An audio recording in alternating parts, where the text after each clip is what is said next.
Brothers and sisters, we have been commanded, encouraged, and warned by many prophets to be prepared. What are we preparing for? Emergencies. So I cannot name every possible emergency, but in the past few months in our community, several emergencies have come to light. A pandemic, unemployment, civil unrest, loss of electricity, and earthquakes. The types of preparedness I'm specifically focusing on today are the physical things we can do to be prepared.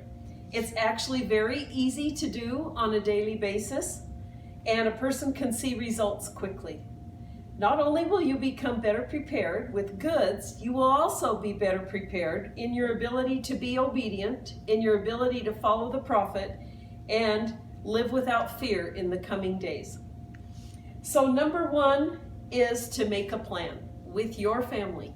Your family is different than mine. We all have individuals that have separate needs. So you need to make an emergency plan that fits your family and your family needs. Next, I'm mostly going to talk about sheltering in place, or if we had an emergency but we were still able to stay in our home or stay in one place rather than an evacuation. But there are some specific basic needs that we have to have in preparedness. And so I made this little sign here. We have to have food and water. We have to have shelter. We have to have some sort of preparedness with finances. And we have to have first aid and medical preparedness. We don't know for sure what will come along, but if you're taking medicine, you need to be prepared for an emergency.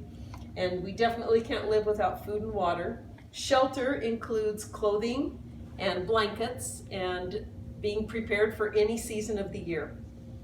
So once we know that these are the things we want to work on, the next thing is being organized about how we prepare. And so this is really the recommendation from everything that the church puts out and most other survivalists. First, 72-hour kit. One for every member of your family, including one for your pets.